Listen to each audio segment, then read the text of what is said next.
Frank Porter, a 46-year-old high school janitor, was preparing for a perfectly normal day when he opened the doors to the school gym. To his surprise, the entire floor was packed with colored umbrellas. At first, he thought it was just a silly prank, but he soon realized that the reason was much more complicated. But before we start, smash the like button, subscribe, and don't forget the notification bell so you never miss any of our upcoming stories. Frank arrived before sunrise, as he did every weekday. He enjoyed the quiet halls, the dim lights, and the comfort of hot coffee in his thermos. Routine gave him stability, but that morning, when he pushed open the gym doors, his steady world cracked. He froze in shock at the sight before him, unable to move or speak. The gym floor was covered with umbrellas, dozens, maybe hundreds opened and standing in neat rows. Red, blue, and green patterns created a storm of color. There were no footprints, no students, and no signs of chaos. Just umbrellas, perfectly spaced, filling every inch of the gym. Frank blinked hard, stepped back, then forward again. Nothing about it made sense. Frank let the gym door close softly behind him, the creak echoing in the quiet. He muttered, "A prank?" No, it didn't look like the usual messy student jokes he'd seen before. This was organized, precise, even artistic.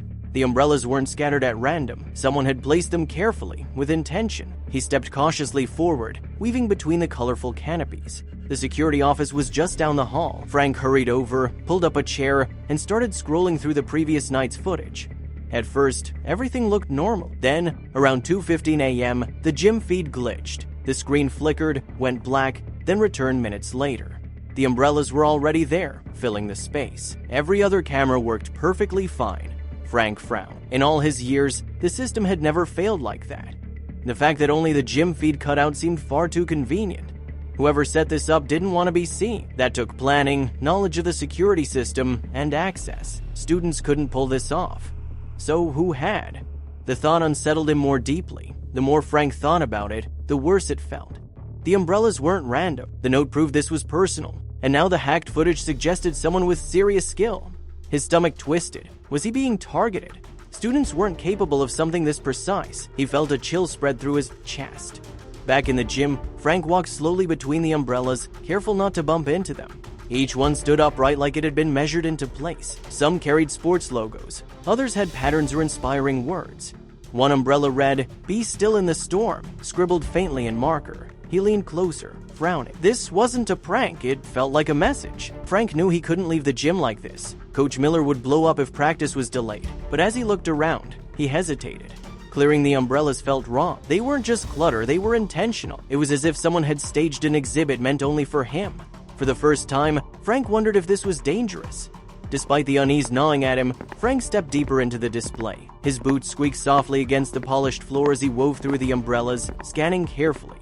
He moved slowly, almost ritualistically, eyes darting for hidden pattern. Then, at the very center of the gym, he noticed something different. At the very center of the gym floor was a perfect circle of umbrellas, all surrounding one object. Lying flat on the polished surface was a single unopened umbrella, instantly different from the rest. Frank's steps slowed as he approached. The quiet felt heavy, like the room itself was watching, waiting for his next move. The umbrella was black, the only one without color. Its fabric looked worn, its wooden handle chipped from use. It wasn't tossed carelessly. It was positioned carefully, like a centerpiece for the entire display. Around the handle was a small piece of twine, and tucked beneath it was something folded tight, an envelope sealed shut with dark wax. Frank hesitated, fingers hovering before he finally picked up the envelope. There was no handwriting, no date, nothing to explain where it came from. On the front was a faint circle with 4 intersecting lines, like an old compass. Breaking the fragile wax seal, he unfolded the paper inside. The words written in dark ink were simple, chilling. He read it once, then again. "Frank, you've been chosen, don't come looking." His chest tightened. The message wasn't random, it used his name. Someone knew his routine, knew he'd be the first inside that gym. They had staged all of this just for him. The students weren't the target. This was personal. But why him? Frank had no clue.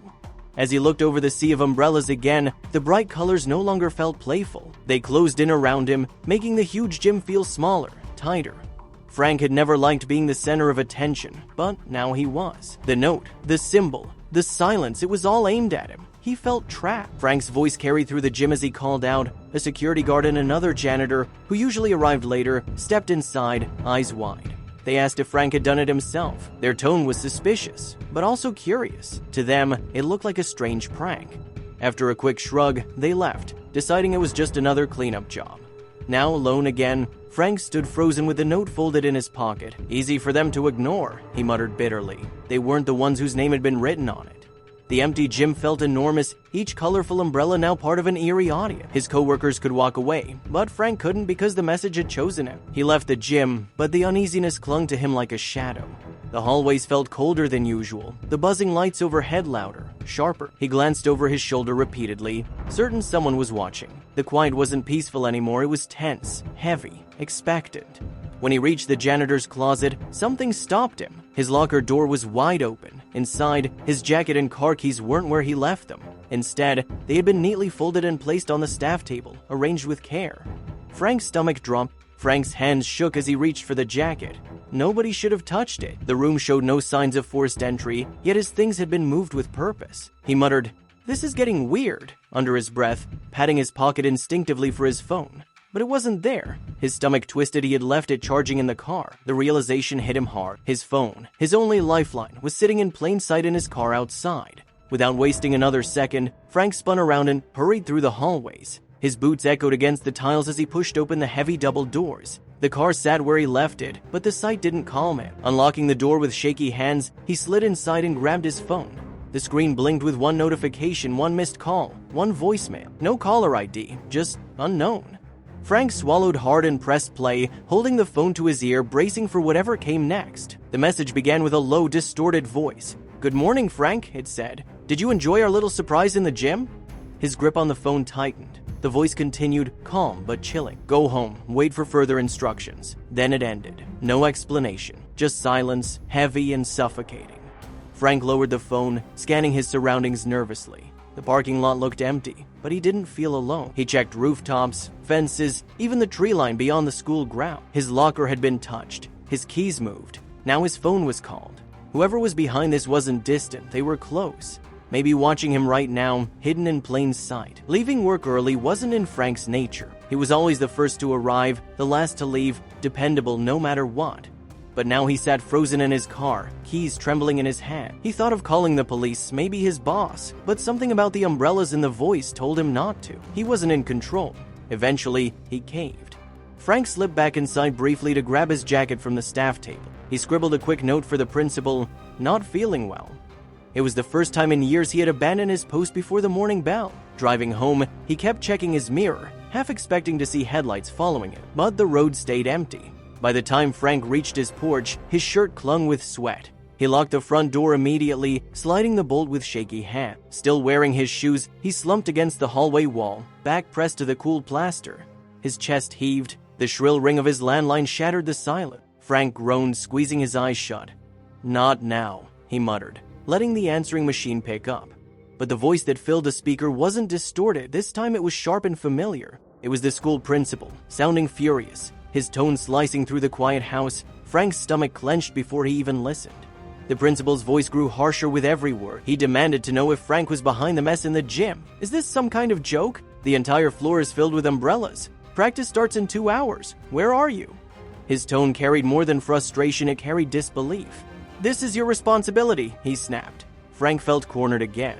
Frank didn't hesitate. The second the message ended, he bolted back to his car, keys tight in his hand. He couldn't risk his job, not after years of reliability. When he pulled into the staff lot, the principal was waiting, arms crossed, his expression cold and unforgiving. Frank launched into his explanation as soon as he entered. He described how the umbrellas had already been there, how he'd found a strange note, and how none of it made sense. But as the words left his mouth, they sounded weak, even to his own ears. The story seemed unbelievable, like an excuse too wild to trust. The principal cut him off sharply. "You left," he said, his voice like stone. "No notice, no explanation. We had to delay practice and bring in custodial help from another campus." Frank stammered apologies, sweat running down his back, but the principal raised a hand, unimpressed. "Just clean it up," he ordered. No sympathy, just cold dismissal. Determined to set things right, Frank opened the gym doors again, but the sight that greeted him made his stomach drop. The umbrellas were gone. In their place stood something even stranger, dozens of folding chairs stacked into odd pyramid shapes, topped with rags and wrappers. His chest tightened. Things weren't calming down, they were escalating, fast and dangerously. The pyramids looked chaotic, like some bizarre art installation. A mop was duct taped to the basketball hoop. dangling like a grim flag. It wasn't random, it was staged. And once again, access to janitor keys was required to set it up. Frank's head spun. Someone was framing him, building a case piece by piece, and soon everyone would believe it.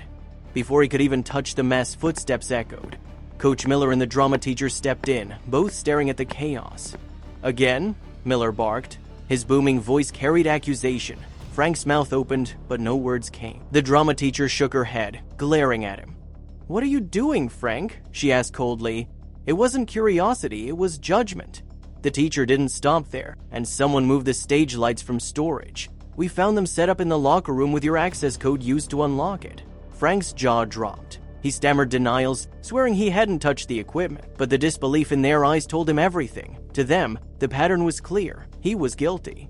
Later that morning, Frank was called into the security office. The assistant principal sat behind the desk, scrolling through logs on the monitor. "We're checking your keycard activity," she said. Frank leaned forward, throat dry.